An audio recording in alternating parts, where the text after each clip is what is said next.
It seems really appropriate to make this video while sat in my £50 a month Citroen Ami, because what we're going to talk about today is a really cheap lease deal on a new EV that almost seems too good to be true.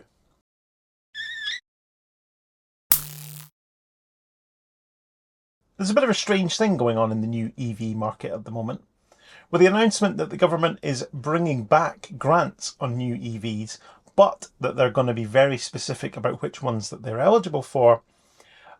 Plenty of the manufacturers that are pretty sure they're not going to be eligible have started slashing their prices.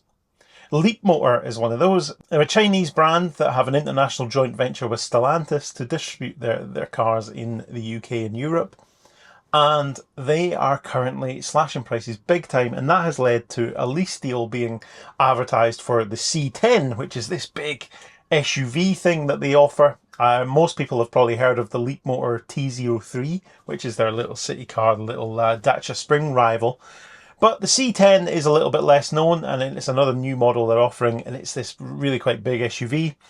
And this is currently available for £161 per month on a 1+23 5,000 mile a year lease. But if you up the mileage to 8,000 or 10,000 miles a year, it doesn't go up by that much. I think the quote I saw for 10,000 miles a year was like £210 a month or something like that. So it's still really cheap, even if you do a little bit more mileage. And people are going a bit nuts for this. I've seen lots of tweets about it. I've seen posts on Pistonheads about it. And on the whole, it does seem to be something that is at that point where, much like this Citroen Ami, it's almost too cheap to say no to.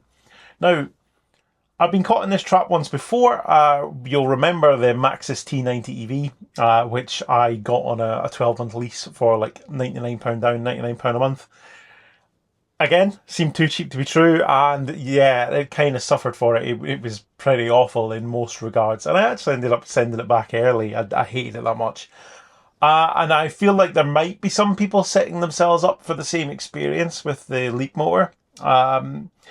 There isn't really a positive review to be had. I think the majority of the magazine reviews, other YouTubers, etc. have reviewed it, and I'm not seeing many of them say much good about it. However, it is a lot of really quite big car for the money. A 70 kilowatt hour battery in this model that's being offered cheap. They do a bigger battery version, but 70 kilowatt hour is what's on offer here. And I think 80 kilowatt maximum charging speed, so like it's not like class leading by any stretch of the imagination. And that seems quite common with quite a lot of the Chinese manufacturers. You're getting a product that looks quite well polished, the interior looks quite nice, but actually some of the technical specs are a little bit lacking. It's probably not worth the £37,000 asking price for a brand new one if you want to buy one with your own money. But for like sub £200 a month, it's quite hard to say no to, isn't it? I mean, I think if I hadn't just taken delivery of this Ami, I'd be thinking about it at least. But I've got my quota of quite silly rented vehicles on the go at the moment, so I'd probably better not. The deals that are available, basically, if you go look on leasing.com, you'll see it available for, it's like £181 a month. Or £186 a month or something like that. I'll put a screenshot here. That's from the Stellantis dealer in Birmingham.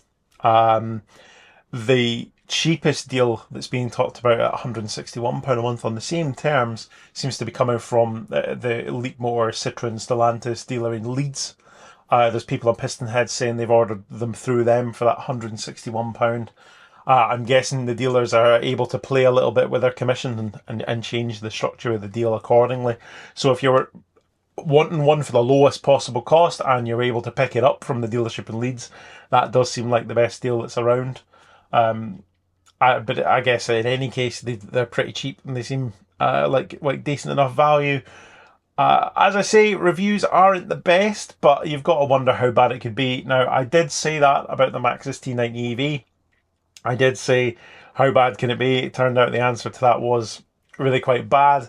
But then, one of its main problems it had was that it was very basic in nature.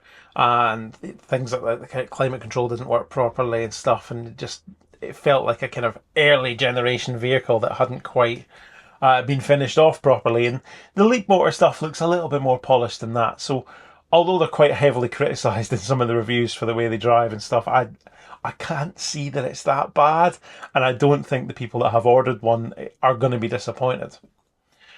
It is quite an interesting time though, because you were going to see quite a lot of this, I think. Quite a lot of these new manufacturers. So you've got Leapmotor, you've got Omoda and Jayco. They seem to be shifting massive volumes by offering not quite giveaway deals like this, but again, really, really competitively priced finance offers seems to be how they're going to shift them. I've seen loads of these Jayco hybrid things kicking around that it looks a little bit like someone described a Range Rover over the phone. They seem to be flying out because I think they're doing them for like £300 down, £300 a month, something like that, and people are going nuts for them.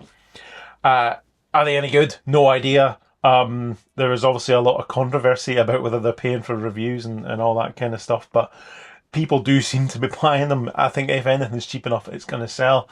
And I think you're going to keep seeing this because you've got these incumbent brands that nobody really knows who they are, and the one way they're going to get market penetration is to make them really, really cheap. And then that means people are going to say, well, how bad can it be? And they're going to go for it. I think what is interesting, though, is it shows really. So we've got this government grant coming, and the details on what's going to be eligible and what isn't still a little bit woolly. It basically looks like these sort of European manufactured cars are going to be okay and everything else is going to struggle a little bit. But do we really need it? Do we need a grant scheme? I've been very vocal on this in the past. I don't believe that the taxpayer should be subsidising brand new cars for anybody. I think those days have gone, and I think we've moved past the need for a grant subsidy. And I think it shows really, really well that a number of manufacturers who know their products aren't going to be eligible for the grant are just slashing prices anyway. So what's going to happen then is that the manufacturers that do get the grant, well, they'll just ease off a little bit on the level of discounting they're providing, and the net cost to the consumer is going to be the same. There's just going to be some taxpayer subsidy on top.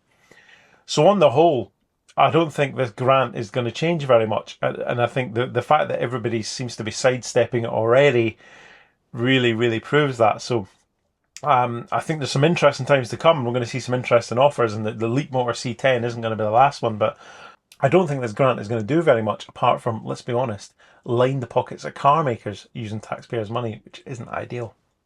But that's it for this video. I thought that this deal was so mental that it was worth talking about. Let me know what you think. Are you going to now order a Leapmotor C10, or do you think it's a little bit too ropey? Not quite sure. I think it looks like an awful lot of car for not very much money, but apart from that, I don't know a great deal about it. Thank you very much for watching. I'll see you next time.